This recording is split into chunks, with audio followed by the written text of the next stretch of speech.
Hola, hola, ¿qué tal? Muy buenas noches, qué gusto tenerles de nuevo en este ciclo de conferencias que organiza la Dirección de Comunicación del Conocimiento, Caminante no hay camino. En esta ocasión vamos a estar hablando acerca de las tortugas también vuelan, migración, arte y cultura. Y para ello voy a contar con dos excelentes expositores y expositora a quien les voy a presentar en un momento. Pero antes les recuerdo que por participar en este ciclo pueden ganarse fabulosos premios. En esta ocasión tenemos una bocina JBL y también un kit de libros. Y para ganárselos únicamente tienen que asistir al 75% de nuestras conferencias y registrarse para participar en el sorteo. Además, tienen que seguir a la Dirección de Comunicación del Conocimiento y responder correctamente a las preguntas que enviaremos al finalizar. Así que no se pierdan justamente esta mesa. Y bueno, pues ahora sí les voy a presentar a las personas que nos están acompañando esta noche y voy a comenzar por la doctora Inés Cornejo, quien es de UAM Coajimalpa. La doctora Inés tiene un doctorado en Ciencias Políticas y Sociales por la UNAM. Actualmente es profesora investigadora en la UAM Coajimalpa y cuenta con el Sistema Nacional de Investigadores Nivel 3. Ella ha coordinado diversas publicaciones, entre las que se encuentran y se destacan Juventud Rural y Migración Mayohablante, Acechar, Observar e Indagar sobre una temática emergente, Horizontalidad para una crítica de la metodología y El libro de todos. Doctora Inés, muy buenas noches. Muchas gracias por estar conmigo en esta jornada. Buenas noches, muy agradecida por la invitación y encantada de compartir con todos. Muchas gracias. Y bueno, pues con nosotras también nos estará acompañando el doctor Miguel Olmos, quien viene desde el Colegio de la Frontera Norte. Él es doctor en Antropología Social por la Escuela de Altos Estudios en Ciencias Sociales de París. Cuenta con la distinción de ser investigador nacional nivel 2 y ha obtenido distintos premios, como el Premio Nacional de Antropología en 1994 con el libro El sabio de la fiesta y también en el 2011 con el libro El chivo encantado. Como antropólogo ha realizado diferentes trabajos, sobre todo en lo que tiene que ver con la frontera norte, pueblos indígenas del noroeste de México y el sur de Estados Unidos. ¿Cómo está, doctor Miguel? Mucho gusto en tenerlo en esta mesa con nosotros. Muchas gracias, muy bien, muy contento de acompañarnos y de poder difundir algunas ideas. Muchas gracias, Muchas, Oriana. muchas gracias, doctor. Pues será un gusto platicar con usted en este momento. Y bueno, pues el día de hoy vamos a estar hablando acerca justamente de migración, arte y cultura. En las mesas anteriores ya hemos estado hablando de qué pasa con la migración, qué son los desplazamientos forzados, cómo afecta psicológicamente a las personas que tienen que migrar o que son desplazadas de manera forzosa. Pero hoy vamos a ahondar un poco más en cómo cambia la cultura, cómo cambia la personalidad de los lugares y de las personas, ya sea que se van o también que se quedan. Y es que cuando hablamos de personas migrantes, también hablamos de cambios culturales. En el caso muy particular de la migración, cuando cambiamos, nos encontramos a entornos diferentes, a culturas y pautas que probablemente no nos son conocidas, ya que cuando estamos en un lugar, en una ciudad, en nuestro hogar, conocemos ya las pautas que nos dan pertenencia. Pero al momento de cambiar, pues todo ese esquema también cambia y se transforma y necesitamos adecuarnos nuevamente.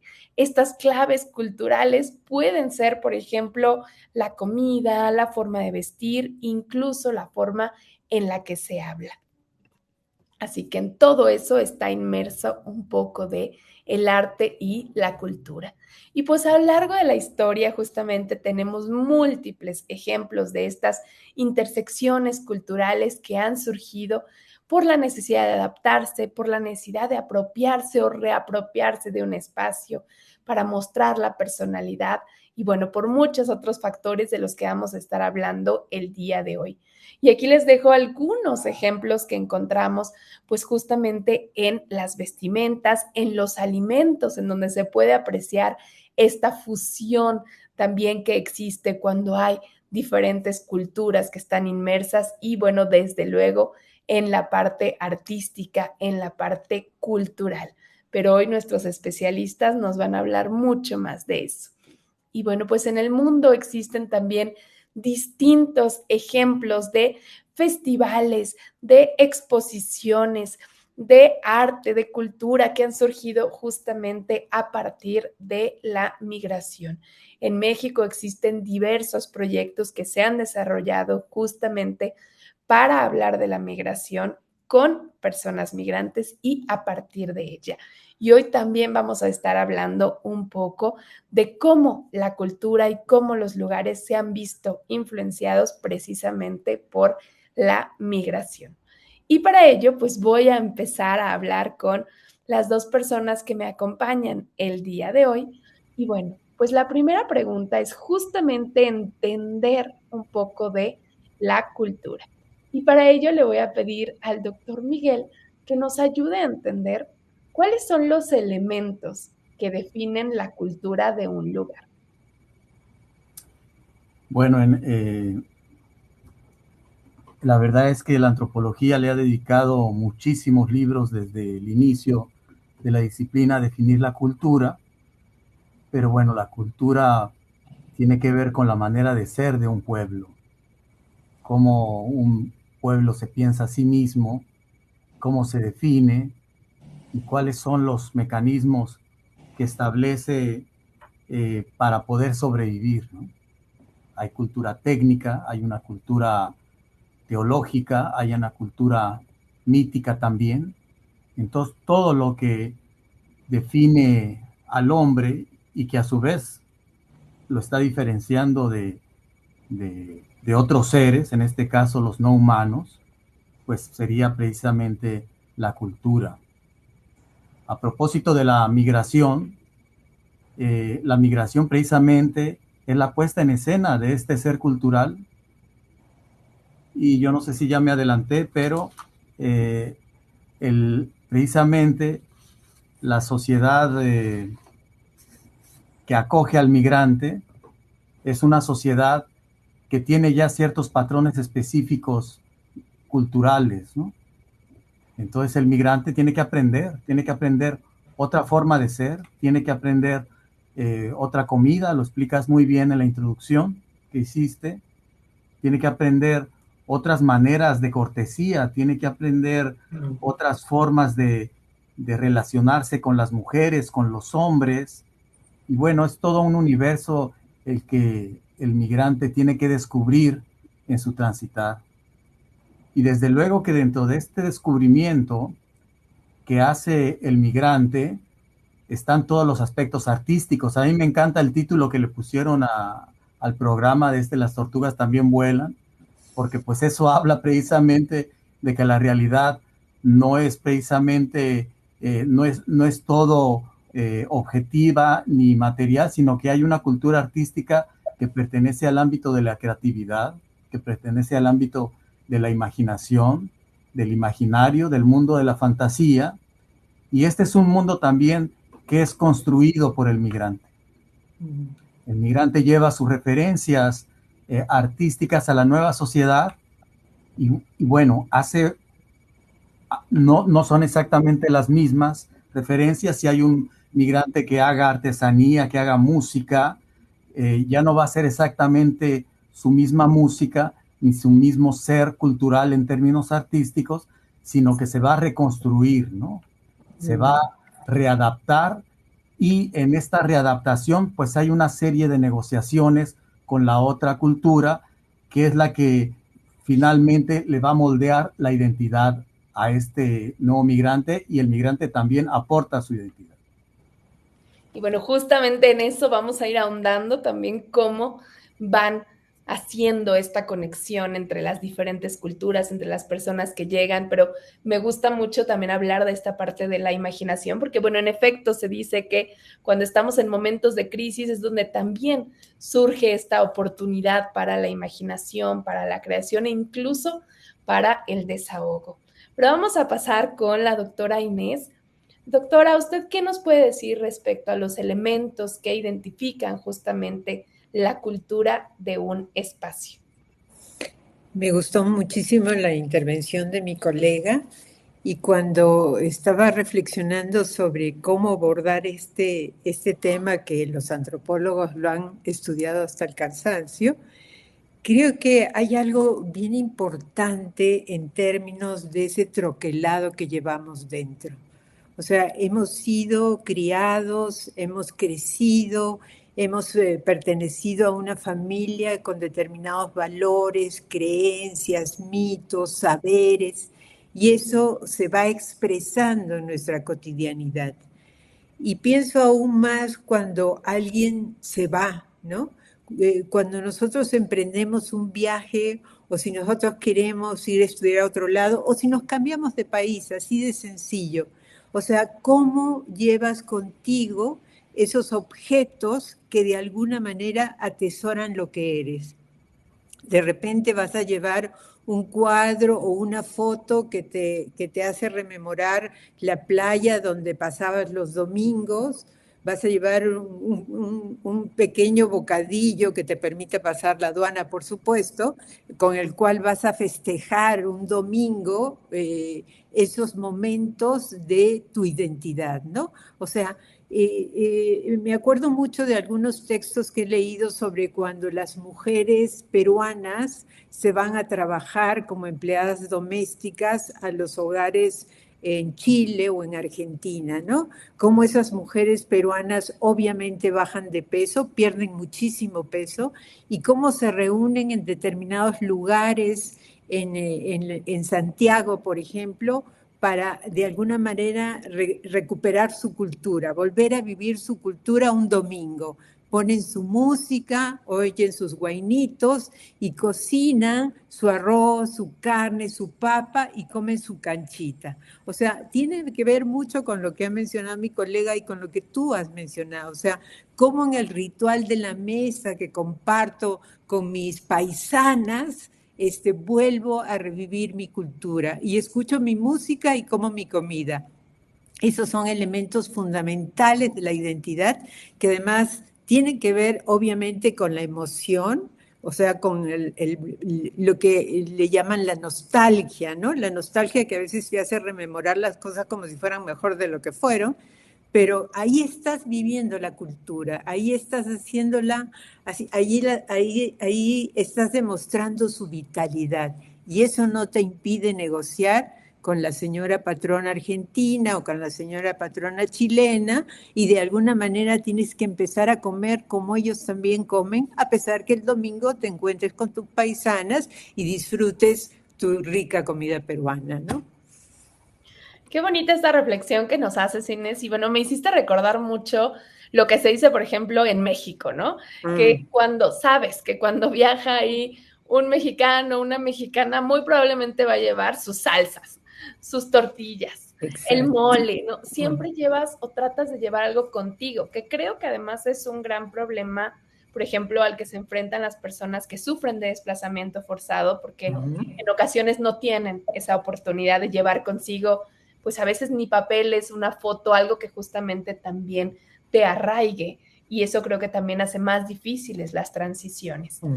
Pero vamos a hablar justamente de eso, a lo que le llaman choques culturales. Siempre se ha hablado en la historia, sobre todo de Latinoamérica, del choque de las culturas, ¿no? Cuando nos cuentan de la conquista, siempre nos dicen el choque de los mundos, los choques culturales. ¿Podemos verdaderamente hablar de que existen choques culturales a consecuencia de la migración? Doctor Miguel. No, pues desde luego que hay shock cultural.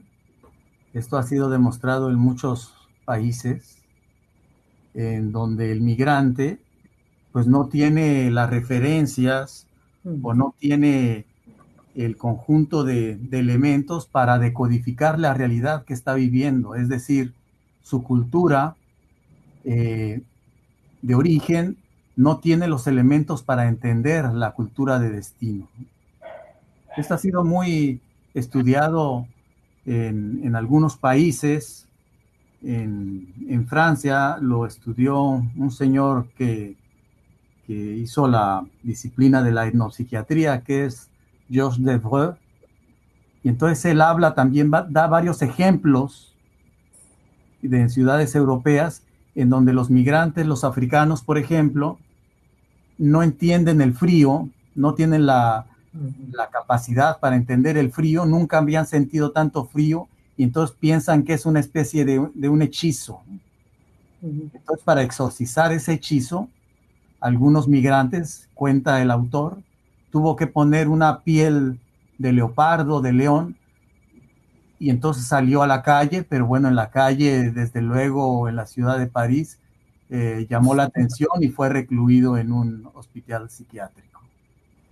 De tal manera que, bueno, este es uno de tantos casos. Hay otros casos que se han hecho teatro también, sobre todo en la frontera, de indígenas que cruzan la frontera, que no se entienden, que no hablan español, que no hablan inglés, y que de repente son tomados como deficientes mentales.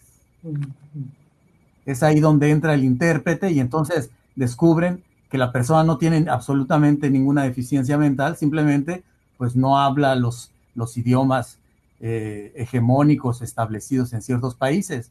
De tal manera que efectivamente los shocks culturales existen, se da mucho en la migración, cada vez se mueve más la gente en el planeta, pero no se mueve en las condiciones, como ya mencionabas, en las mejores condiciones.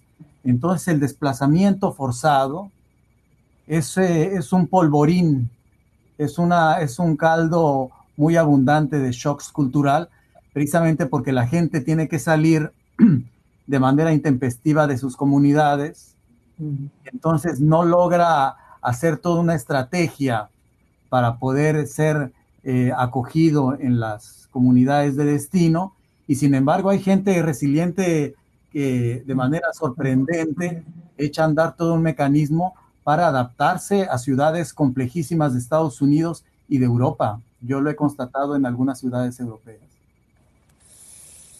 Qué impresionante lo que nos cuentas. Creo que también habla de esta pues intolerancia que muchas veces existe también en las ciudades, en donde a veces nos gana esta imposición, esta inflexibilidad de poder escuchar también a la otra persona y de valorar lo que también puede aportar esa persona, ¿no? Y lo más fácil, pues justamente como nos lo indicas, a veces es discriminar o a veces es incluso recluir, como ocurre en este momento.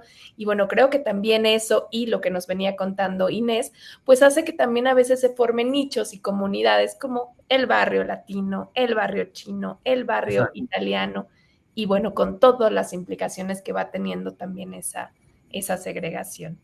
Pero Inés, cuéntanos tú un poco de qué opinas de los choques culturales, tú que también has estado muy cerca de comunidades migrantes.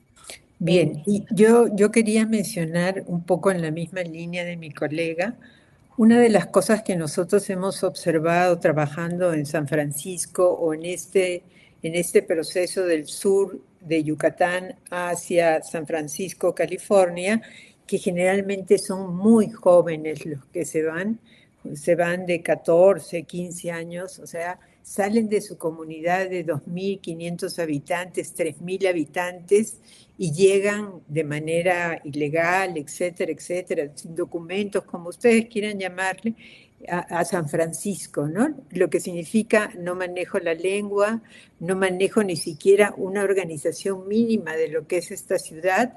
Entonces, lo que nosotros hemos ido dando cuenta es, o sea, hay asuntos que los atrapan, ¿no? Que los atrapan, que tiene que ver con el alcohol, con la droga, y con la droga se pueden ir y ya no regresar o terminar encarcelados por muchos años. Tenemos varios casos que hemos entrevistado, en fin. O sea, esa es una parte que está ahí, que es dramática, y cómo hay un elemento que se da, que tiene que ver con el vínculo con algún tipo de creencia, ¿no? Pareciera que esa búsqueda de sociedad, de vínculo, de relación, los llevan a las iglesias, a la iglesia pentecostal, a la iglesia cristiana, etcétera, que de alguna manera eso los acoge y le da algún tipo de protección afectiva, ¿no? Hay otro asunto que me parece importante mencionar, esta liminalidad cultural que ellos van construyendo, ¿no? O sea, frente a esta agresión de la sociedad donde no la conoces, no manejas sus códigos culturales, ¿cómo es posible que con la liminalidad cultural puedas establecer algún tipo de negociación que de alguna forma te haga salir adelante, ¿no? Empiezas bueno, sales de esas cuatro paredes que ellos no han estado acostumbrados al campo, están recluidos, y esta liminalidad que les permite negociar y poder salir, ¿no? Aprender algún asunto del inglés en este caso, y trabajar como ayudantes del ayudante de la cocina para poder salir adelante, ¿no? Entonces, sí, hay una parte muy, muy dolorosa, muy de orfandad, pero también hay una parte del paso al frente, ¿no? Que tiene que ver con esta liminalidad cultural, que de alguna manera la hemos ido conociendo, la hemos ido describiendo con muy jóvenes migrantes que de alguna forma se han establecido en San Francisco, ¿no? Eso sería lo que a mí me interesaría decir. Gracias. Muchas gracias, Inés. Y bueno, tienes toda la razón. Creo que justamente estos centros religiosos se vuelven estos refugios, estos centros de acogida. Y quizá aquí en México no lo vemos tanto, pero en Europa existe toda una batalla respecto, por ejemplo, a las comunidades musulmanas que llegan, ¿no? Respecto a si se tiene o no el derecho de que se establezca ahí una mezquita, de que si pueden ir, que si pueden tomar las fechas o no. Y bueno, todo lo que justamente estos choques o diferencias que existen y que, bueno, justamente la religión también llega a jugar ahí un papel muy, muy importante. Y ahora nos vamos a adentrar en sus líneas de investigación. Afortunadamente, pues tenemos experiencias muy diversas, tanto en el norte como en el sur y el centro del país. Miguel, tú has trabajado desde hace muchos años en el norte del país. Ayúdanos a entender un poquito de cómo se ha ido transformando esta identidad cultural de la frontera norte a partir de los movimientos migrantes. Sí, con mucho gusto. La verdad es que Tijuana es el emblema de la sociedad diversa. Yo sé que en México hay muchas sociedades diversas también, sobre todo las grandes ciudades, pero la cualidad de Tijuana es que es una ciudad a donde llega mucha gente de todas partes del mundo, y además es fronterizo. Es el paso fronterizo más intenso en todo el planeta, donde pasa más gente en todo el planeta. Entonces, este intercambio o este paso ha hecho que vengan muchísimas culturas. En este momento hay una población importante de haitianos, pero también llegaron los ucranianos en su momento. Con la guerra también llegaron ucranianos. Desde luego el trato entre los ucranianos y los haitianos no era el mismo por parte de las autoridades migratorias en Estados Unidos. Pero también ha llegado gente de Irak, gente de Brasil. Hay ciertas redes migratorias en todo el mundo. Actualmente también gente de África está llegando, de África Occidental, y en este intento por pasar a los Estados Unidos. Entonces algunos cruzan, pero otros se quedan en Tijuana. El hecho de que se queden en la frontera, pues va haciendo que se vayan estableciendo también nuevas prácticas culturales y nuevas prácticas musicales, que es a lo que yo me dedico, ¿no? Los mismos haitianos traen su música, de manera interna, en la migración interna, pues Tijuana se pobló originalmente con gente de Sonora, de Sinaloa, pero también recibió gente de Jalisco, de Aguascalientes, de Michoacán, y entonces pues esto ha creado todo un mosaico, ¿no? Un crisol cultural en términos generales, pero también en términos musicales. Entonces la música de la frontera norte pues también es muy diversa, y por lo mismo también las identidades asociadas a la música o asociadas al ser cultural también son muy diversas. Es decir, la identidad de la frontera norte o la identidad del tijuanense es la diversidad. Yo cuando llegué a Tijuana me costaba un poquito de trabajo entender esto, pero en realidad si hay algo que puede caracterizar la identidad del fronterizo es la diversidad, es decir, el cambio de las identidades mismas, ¿no? Parece algo un poco difícil de entender desde otros parámetros en ciudades o sociedades en donde son más o menos homogéneas o no se mueve mucho la gente. Pero aquí, si bien desde luego que hay una identidad fronteriza, esa identidad fronteriza es algo muy etéreo también, es algo que se está construyendo todos los días, se construye con el migrante que va llegando ahorita, con el migrante que llegó hace 100 años, y con la gente que llega de manera paulatina, que se quedan algunos 5 años, otros se quedan 10 años, otros se quedan 20, 30 años, otros se quedan una semana o un mes.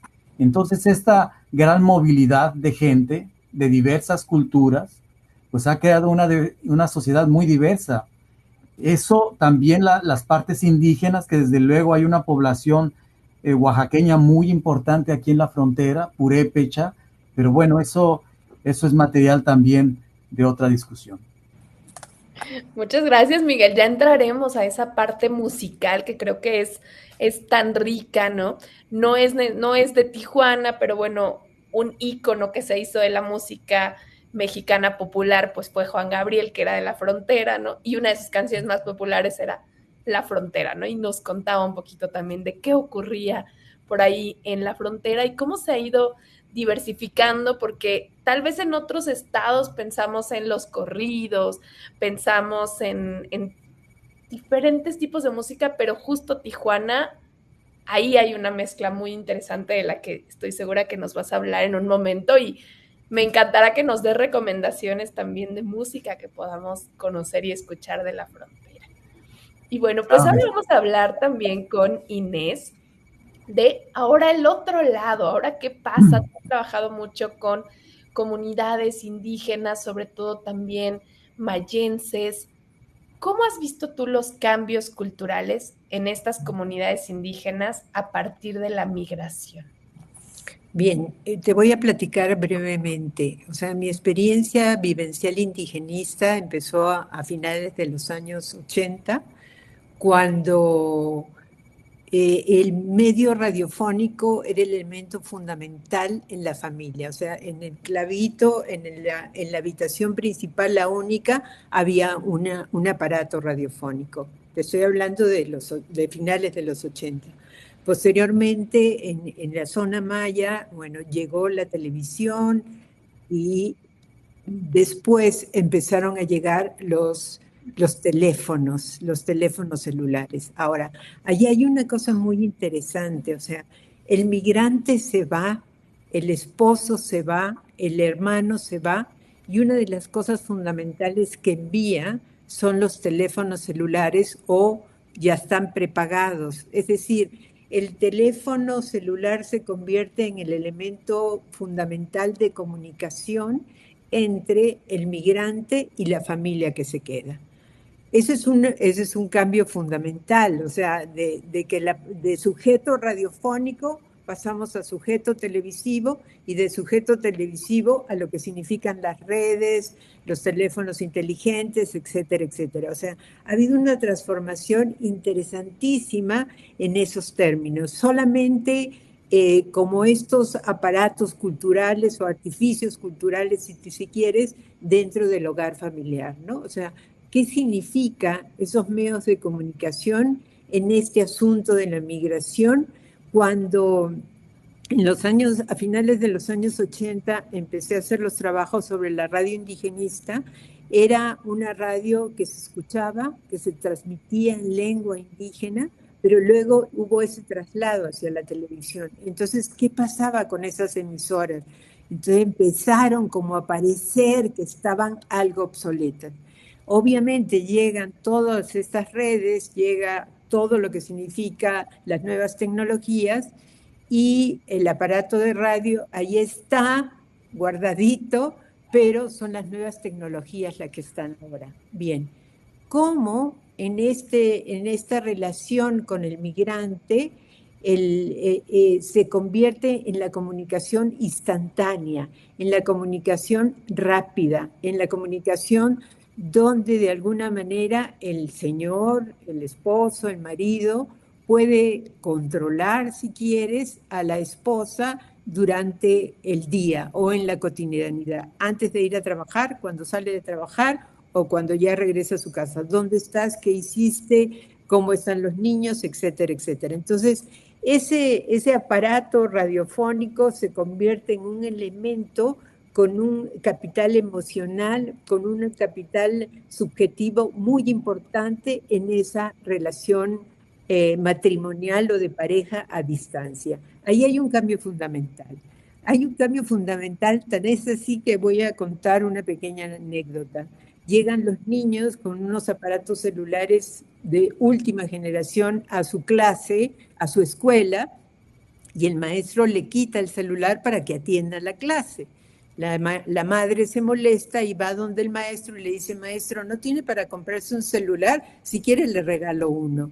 O sea, ¿cómo se convierte ese aparato celular en un elemento importantísimo?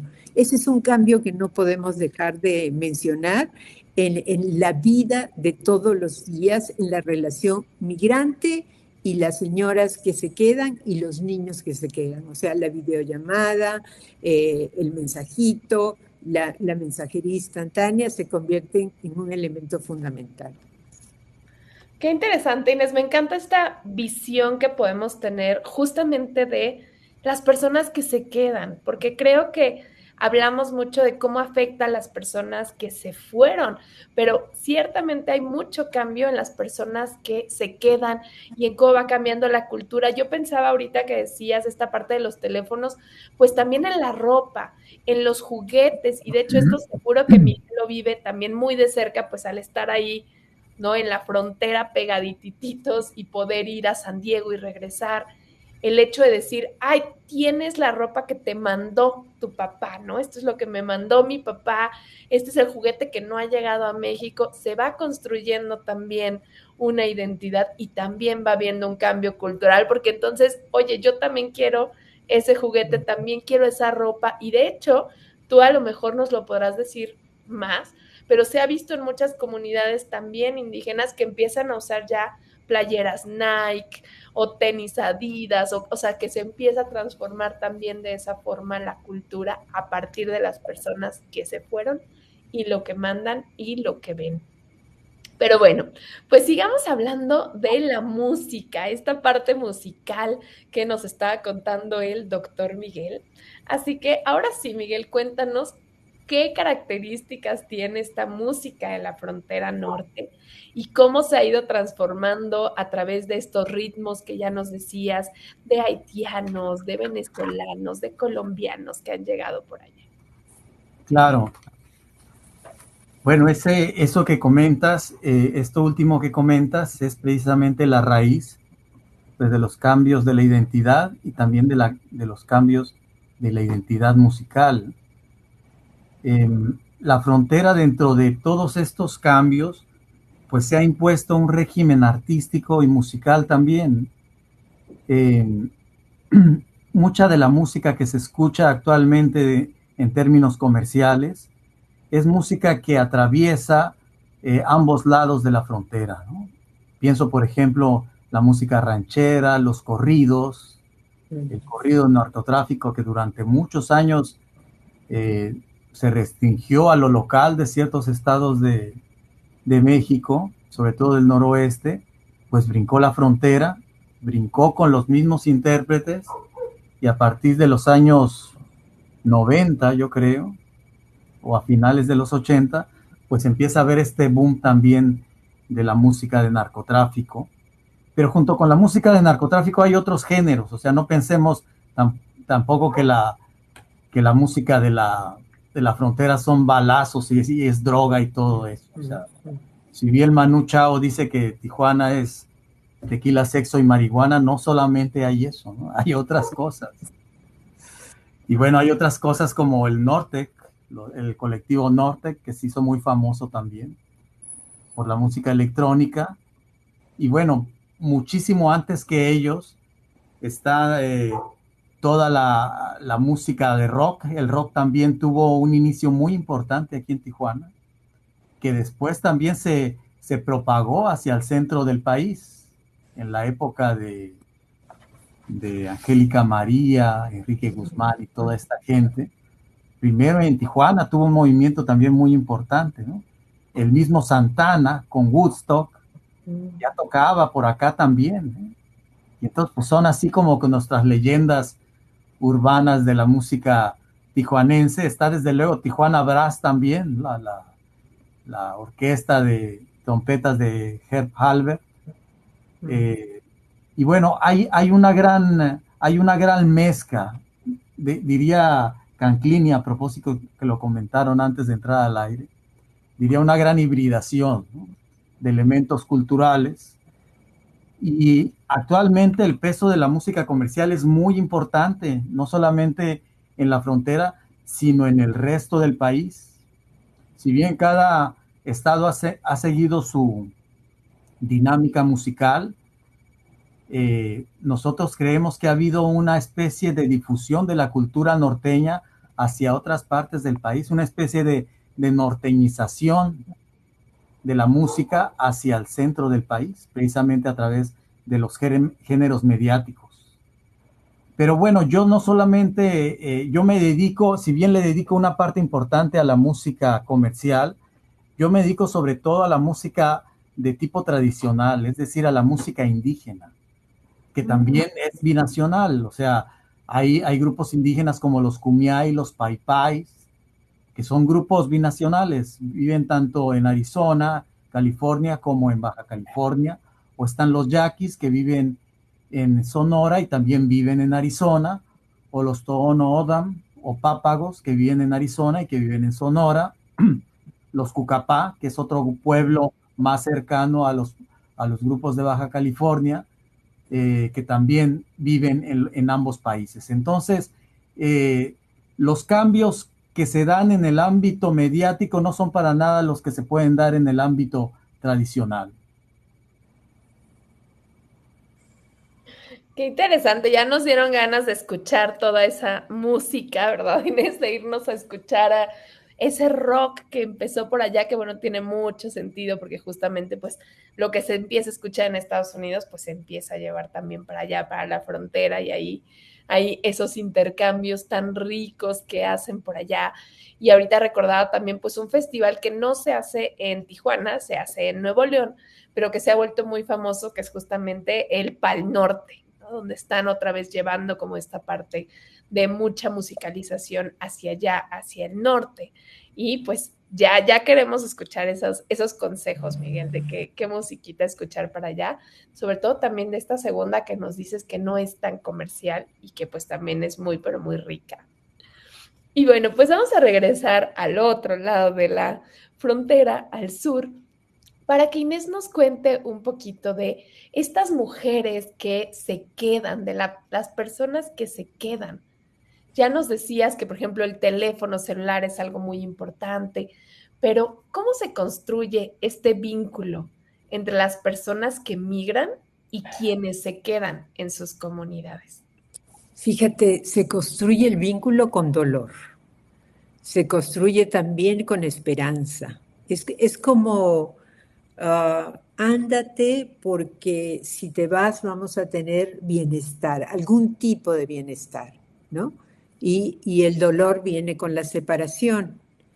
Ahora, eso es así, o sea, se va un ser querido, te da tristeza, nostalgia, pero ese ser querido, que es tu pareja, tu marido, etcétera, te hace una promesa, entre comillas, de que en esa ida va a traer bienestar a la familia, a los niños, etcétera. Bien, ¿qué pasa con esa mujer? O sea, ¿qué pasa con esa mujer que se queda?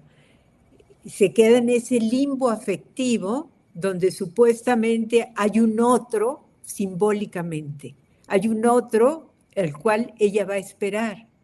Ahora, ¿cuánto tiempo va a regresar? ¿No va a regresar? Los antropólogos le han mencionado como el síndrome de Penélope, ¿no? O sea, yo tejo, tejo y destejo porque te estoy esperando.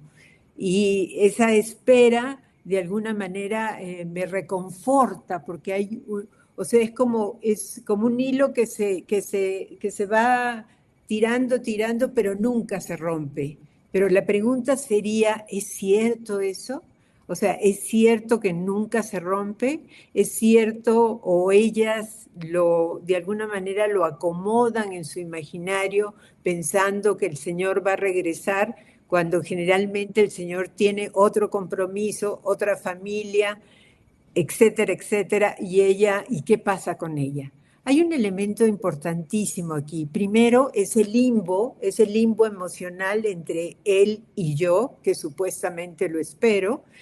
Y dos, hay una especie de fuerza que yo adquiero como esposa de un migrante, donde de alguna manera tengo que asumir responsabilidades que el proveedor debería haber asumido, ¿no? El proveedor en este asunto heteropatriarcal, en este código cultural que se maneja en los pueblos, en las comunidades, en la sociedad en general. Yo tengo que esperar y cuando espero tengo que de alguna manera guardar de las espaldas, tengo que ser fiel, no tengo que transgredir ninguna norma, ¿no? Bien, estas mujeres que se quedan tienen que ser proveedoras, tienen que salir adelante, tienen que participar en los ritos comunitarios.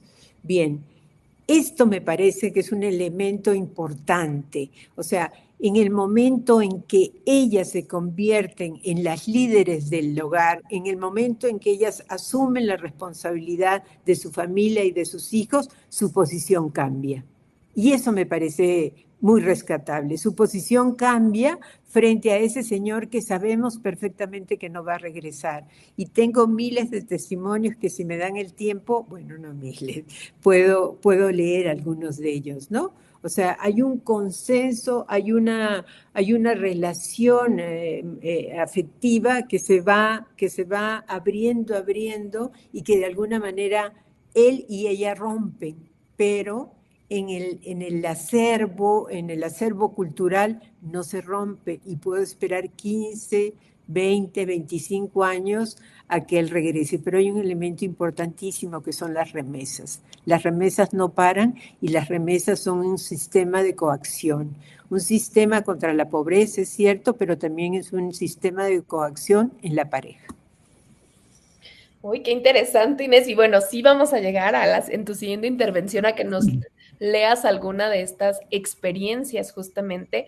Y bueno, pues me hiciste recordar también estos poblados, estas comunidades de mujeres, donde parte de la identidad de esos lugares es esa, que todos los hombres se han ido, que saben que todos los niños cuando lleguen a cierta edad se van a ir y que justo las mujeres pues se empiezan a preparar para eso.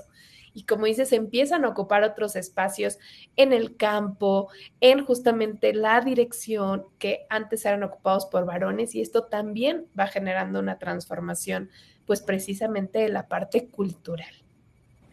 Y bueno, pues del otro lado, en la frontera norte, y hablando mucho de la parte musical, existe una experiencia, una iniciativa que se ha desarrollado ya desde hace varios años, que es el fandango fronterizo.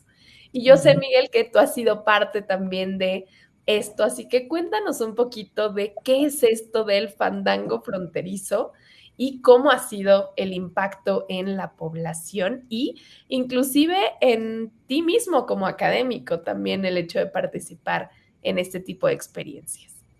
Claro, no, sobre todo esto último, cómo me ha impactado. tengo que confesar que yo también toco y soy parte también de estos jaraneros que que somos asiduos al movimiento jarocho aquí en la frontera, ¿eh? Pero bueno, en realidad es un movimiento pues muy interesante, muy importante que se dio sobre todo después al inicio de la década del 2000, en donde algunas personas pues nos juntamos para tocar en, en la línea fronteriza, en lo que se llama el Parque de la Amistad del lado mexicano, y bueno, está del otro lado San Diego. Entonces, pues nos juntamos y empezamos a tocar, a lanzar versos. Las compañeras se subían a bailar, entonces bailaban tanto de un lado de la frontera como del otro. Y entonces esto hacía que se borrara un poco la frontera. O sea, el canto, la danza, hacía que de repente desapareciera esta frontera y que todos nos reconociéramos entre músicos, jaraneros, bailadores, y la verdad es que es algo verdaderamente emocionante, muy impactante, porque como bien se ha discutido y se ha mencionado a lo largo de estas preguntas, forma parte de la nostalgia del migrante. Entonces, la nostalgia musical es una de las nostalgias pues más fuertes, con mayor carga emotiva. Y bueno, los que tocamos ahí, no todos somos de Veracruz, no todos tenemos vínculos con Veracruz. Hay mucha gente que no tiene ningún vínculo, pero que se junta, le gusta el ambiente, le gusta la música jarocha, aprende a tocar la jarana, aprende a tocar la quijada de burro, que es otro instrumento, aprende a tocar el pandero, o aprende los primeros pasos también para subirse a la tarima. Entonces, ya se han escrito algunos trabajos sobre estas prácticas del fandango fronterizo. No recuerdo hasta ahora cuántos fandangos van. En un par de meses o en un mes, me parece que se va a llevar a cabo un nuevo fandango aquí en Tijuana. Antes se hacían durante el mes de mayo. Vino la pandemia y bueno, se paró esta organización.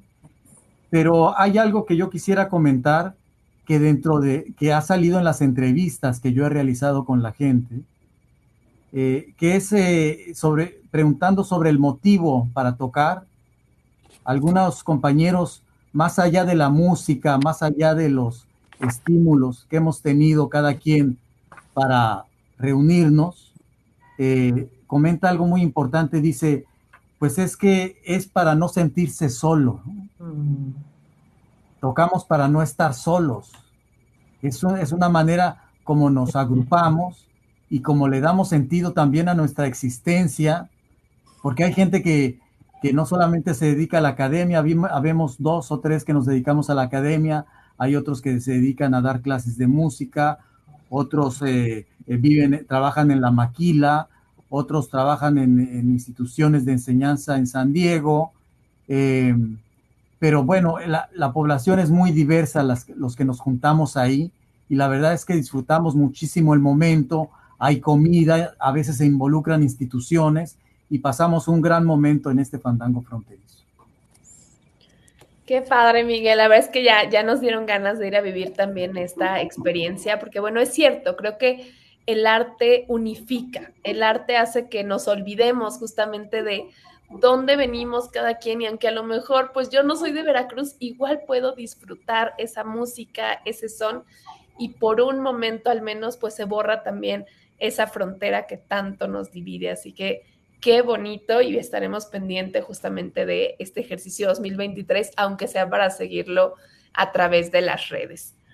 Y bueno, Inés, pues es tu turno de compartirnos justamente estas experiencias que nos querías leer, así que pues compártenos un poco de cómo también pues te han contado estas mujeres, cuál ha sido su experiencia de quedarse a esperar y cómo les ha impactado también en sus vidas. Creo que hay un elemento fundamental que tiene que ver también con lo que decía mi colega. Es como de alguna manera los seres humanos buscamos vínculos, ¿no?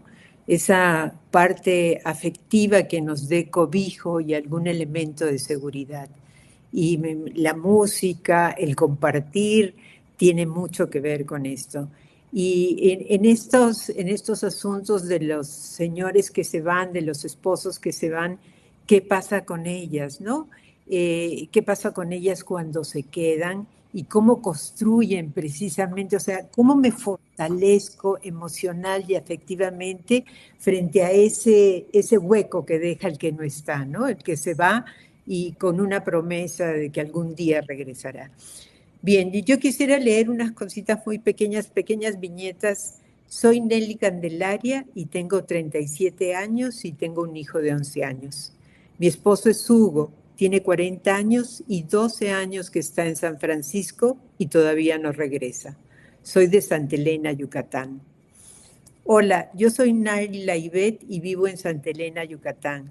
Tengo una hija de 16 años que se llama Naivi y tengo igual un hijo, Jesús Alejandro. Trabajo en la escuela José María Morelos y Pavón. Soy como conserje de la escuela. A los 17 años me casé con Limber Omar, pero a los 10 años de matrimonio me separé de él porque se fue a Estados Unidos y no regresó. Se juntó con otra mujer y yo me quedé aquí con mis hijos. Y me da mucho gusto porque ahora ya superé lo de mi esposo y puedo salir adelante con mis hijos. Me llamo Merly, tengo 40 años. Soy casada con Wilson y tengo 2 hijos. Uno se llama Wilson Lisandro, de 19, y mi hija Stephanie Jazmín, de 14 años. Me casé, me embaracé, tuve un hijo y como se enfermaba mucho, pensábamos que no nos iba a alcanzar y para remodelar y juntar dinero, él se fue a los Estados Unidos. La que tengo suerte de ser contratada fui yo. Es un contrato de 18 años. Gracias a Dios, el 1 de junio del 2013 acaba mi contrato. Entrego y creo que ya vengo a vivir un tiempo y a disfrutar a mis hijos acá en Oscuscat, dice María Ausencia, gerente en ese entonces de la cafetería del Museo de Artes de San Francisco, California. Él quiso irse, pero yo no estaba de acuerdo en que se fuera. Pero como vi que estaba muy decidido, pues lo tuve que apoyar.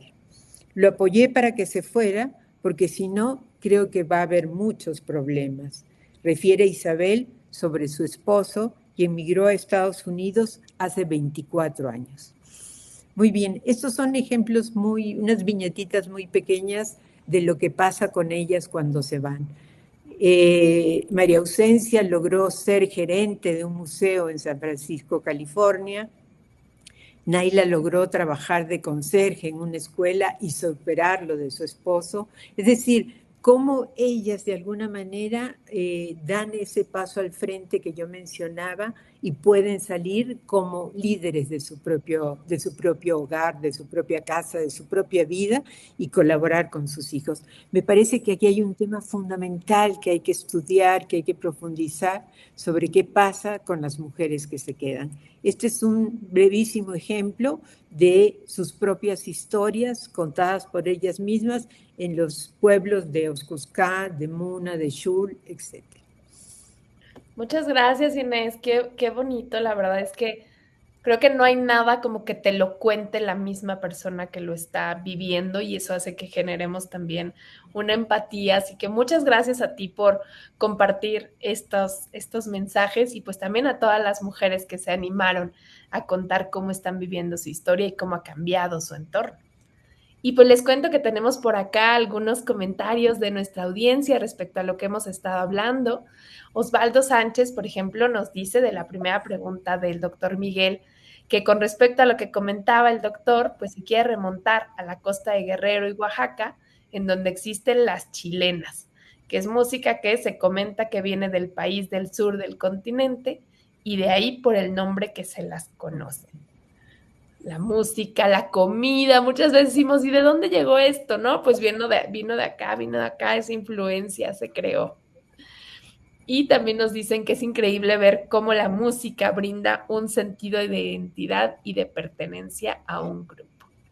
Y bueno, pues ya llegamos prácticamente al cierre de nuestra presentación, por lo que me gustaría pedirles pues una última reflexión de un minutito que nos puedan dejar de qué es lo que más podemos aprender o han aprendido ustedes de estos intercambios culturales entre poblaciones migrantes, intercambios culturales transfronterizos y dónde podemos seguir aprendiendo más de este tema. Doctor Miguel. Sí, bueno, pues la verdad es que hay cantidad de músicas que podemos seguir escuchando. Yo ya no pude hablar de las músicas mestizas, de las músicas tradicionales que tocan rock, como un nuevo movimiento que tocan cumbia, pero hay todo un movimiento muy importante de las músicas tradicionales. Quisiera nada más despedirme con una décima de Fernando Guadarrama, que quisiera dar lectura y que tiene que ver con el sentimiento jarocho también. Y dice así: ser jarocho en el destierro no tiene otra explicación. La misma y triste razón ocurre en el mundo entero y en el mismo abrevadero nos tienen bebiendo a todos, a fuerza y de todos modos nos arrastra el capital, ese maldito animal que está acabando con todo. Muy bien, muchas gracias, Miguel. Qué bonito cierre y me lo imagino con música. Se va a escuchar potentísimo. Inés, ¿tú con qué cierras? ¿Con qué te quedas? Yo me quedo con la importancia de construir conocimiento junto con el otro o junto con la otra. O sea, cómo entre ellas, en este caso, y yo, vamos tejiendo pequeños textos que de alguna manera dan cuenta de ese dolor, de esa esperanza, de esa búsqueda de bienestar para ellas, para sus hogares, para sus hijos, etcétera. Y también esa actitud de espera en ese limbo afectivo donde una señal, un mensaje, una décima, una carta de amor les puede cambiar de alguna manera esa esperanza, ¿no? Pues muchísimas gracias. Miren, por acá nos dicen que es realmente enriquecedor el compartir estas sugerencias musicales y sumamente interesante el vínculo del dolor y el papel de liderazgo que asumen las mujeres.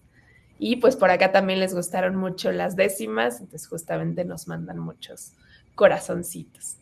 Entonces, pues yo les agradezco mucho, mucho, Miguel, Inés, gracias por estar esta noche con la UAM, compartiendo un poquito de arte y cultura. Y les invito a que se queden un minutito conmigo para dar unos pequeños anuncios. Muchas, muchas gracias por estar con nosotros. Muchas gracias. Gracias. Y bueno, pues les cuento que en la dirección tenemos otras distintas actividades. Por ejemplo, tenemos un podcast que se acaba de estrenar su nueva temporada, que se llama Déjenme escuchar, en donde vamos a hablar de salud psicoemocional. En este caso, recuerden que es un podcast de estudiantes para estudiantes y pues justo entrevistamos a dos de UAM Xochimilco que nos contaron de cómo es esto de la salud psicoemocional mientras estás en la universidad. Así que vayan a escucharlo en Anchor, en Spotify y también tenemos video en nuestras redes sociales. Así que déjenme escuchar. Y siguiendo con esta parte auditiva, mañana estrenamos también nueva temporada de nuestro programa de radio Tejiendo Historias. En este caso vamos a aperturar con una muy buena historia de alguien que decidió estudiar matemáticas, que tenía una carrera en matemáticas y que se dio cuenta que lo suyo era el stand-up y dejó todo para convertirse justamente en stand-upero. Así que escuchen por ahí, entre lágrimas y risas, la vida después de la academia el día de mañana a las 2 de la tarde por el 94.1 de FM, o si están en otros estados, también lo pueden seguir a través de las redes de UAM Radio. Y bueno, pues también tenemos conferencias presenciales, en este caso ahí donde está usted, doctora Inés, en UAM Coajimalpa. Estamos yendo todos los jueves a un ciclo de investigación y comunicación del conocimiento, donde ahora vamos a hablar de filosófico, pedagógico y organizacional, la enseñanza de las ciencias en UAM Coajimalpa, y vamos a tener ahí a 4 ponentes, así que nos vemos a las 2 de la tarde en la sala del Consejo Académico. Y finalmente, la próxima semana cerramos este ciclo y ahora vamos a hablar de Lejos de Kansas, Exilio y Destierro. Así que vamos a tener a la doctora Claudia Kerik, la doctora Emanuela Borsachielo y el doctor Enrique Coraza para cerrar este ciclo de migración, desplazamiento y exilio. Así que pues nuevamente le agradezco al doctor Miguel, a la doctora Inés y a todo el equipo de la Dirección de Comunicación el haber estado esta noche con nosotras y nosotros. Muchas, muchas gracias y nos vemos en la siguiente emisión. Que estén muy bien, excelente noche.